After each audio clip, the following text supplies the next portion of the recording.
हरे कृष्णा, राधे राधे। षठ तिलाई काशी की व्रत कथा मैं आपको सुना रही हूँ। माघ मास के कृष्ण पक्ष की काशी को षठ तिलाई काशी कहा जाता है। इस दिन भगवान विष्णु की पूजा की जाती है। इस दिन काले तिल और श्यामा गाय के दान का विशेष महत्व है। शरीर पर तिल के तेल की मालिश, तिल जल से स्नान और तिल जल पान तथा तिलों के पकवान की इस दिन विशेष महत्ता है। विधि पूर्वक यह व्रत करने वाले को रोगों से भी मुक्ति मिलती है और सुखों में वृद्धि होती है। एक समय दालभ्य ऋषि ने महर्षि पुलस्त्य से पूछा, हे महाराज, मृत्युलोक में मनुष्य ब्रह्म हत्या आदि अनेक महापाप करते हैं। पराये धन की चोरी और दूसरे की उन्नति को देखकर ईर्ष्या भी करते हैं तथा अनेक प्रकार के व्यसनों में वे फंसे रहते हैं। फिर भी उन्हें नरक प्राप्त क्यों नहीं होता? इसका क्या कारण है? ना जाने वे कौन सा दान अथवा पुण्य करते हैं जिससे उनके पाप नष्ट हो जाते हैं। यह सब कृपा पूर्वक कहिए। पुलस्त्य मुनि कहने लगे, हे राजन, आपने अत्यंत सुंदर प्रश्न पूछा है। इससे संसार के जीवों का कल्याण होगा। ब्रह्म, विष्णु, रुद्र तथा इंद्र आदि भी इस गुप्त भेद को नहीं जानते, परंतु संसार के भले के लिए मैं आपको सुनाता हूँ। माघ मास के लगते ही स्नान आदि से शुद्ध हो जाएं, इंद्रियों को वश में करके काम, क्रोध और लोभ, मोह, माया, अहंकार, ईर्ष्या, अभिमान आदि सब त्याग कर भगवान का स्मरण करना चाहिए। पुष्य नक्षत्र में गोबर, कपास, तिल मिलाकर उसके कंडे बनाने चाहिए। उन कंडों से 108 बार हवन करना चाहिए। उस दिन मूल नक्षत्र हो, साथ ही एकादशी तिथि भी हो तो और भी श्रेष्ठ माना जाता है। स्नान आदि नृत्य क्रिया से निवृत्त होकर देवादिदेव श्री भगवान विष्णु का पूजन और एकादशी का व्रत करें। रात्रि को जागरण करना भी महान श्रेष्ठ माना गया है। उसके दूसरे दिन धूप, दीप, नैवेद्य आदि से भगवान का पूजन करके खिचड़ी का भोग लगाएं। भगवान विष्णु का पूजन करके पेठा, नारियल, सीताफल और सुपारी सहित अर्घ देते हुए विनय करें कि हे भगवान, आप दीनों को शरण देने वाले तथा इस संसार सागर में फंसे प्राणियों का उद्धार करने वाले हैं। हे पुंडरीकाक्ष, आप लक्ष्मी सहित इस तुच्छ अर्घ को स्वीकार करें। इसके पश्चात जल से भरा हुआ कुंभ ब्राह्मण को दान करें। उस समय ब्राह्मण को श्यामा गो और तिल पात्र भी देना अति उत्तम माना गया है।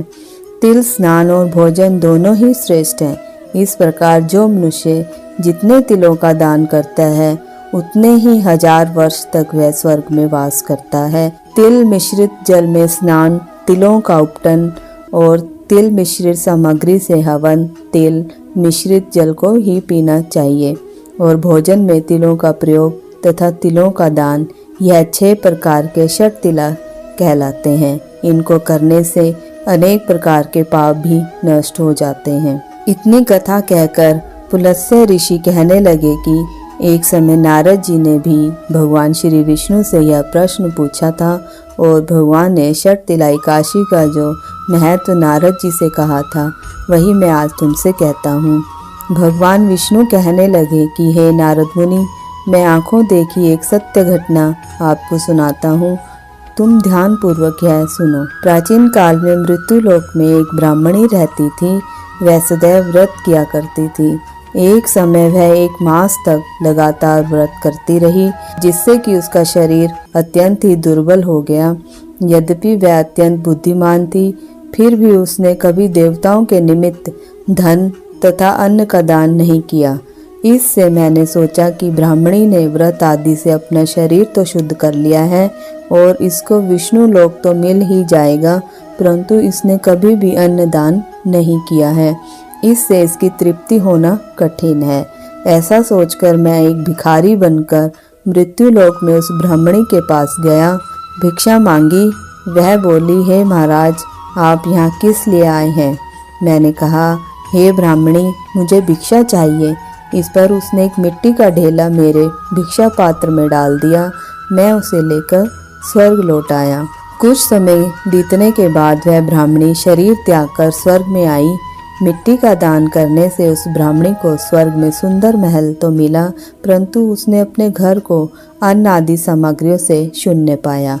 तब वह मेरे पास आकर बोली, हे भगवान, मैंने तो अनेकों व्रत आदि आपके द्वारा आपकी पूजा की, फिर भी मेरा घर अन्न आदि से शून्य क्यों है?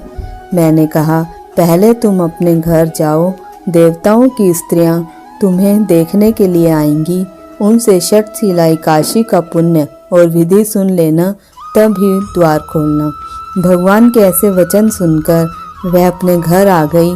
जब देव स्त्रियां आईं और उन्होंने द्वार खोलने के लिए कहा, तो ब्राह्मणी बोली कि आप मुझे देखने के लिए आई हैं, तो सबसे पहले षटशिला एकादशी का महात्म्य कहिए।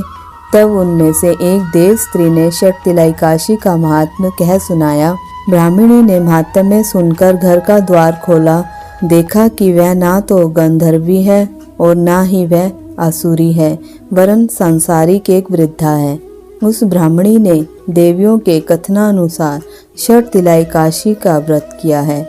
इसके प्रभाव से वह देव कन्याओं के समान सुंदर और रूपवती हो गई तथा उसका घर अन्न आदि समस्त सामग्रियों से भरपूर हो गया। तो आपको यह कथा कैसी लगी, आप प्लीज़ कमेंट बॉक्स में लिखकर ज़रूर बताएं और मेरे चैनल को लाइक शेयर सब्सक्राइब ज़रूर करें। तो चलिए मेरे साथ महामंत्र का उच्चारण करें। हरे कृष्णा कृष्णा कृष्णा हरे हरे, हरे राम राम राम हरे हरे।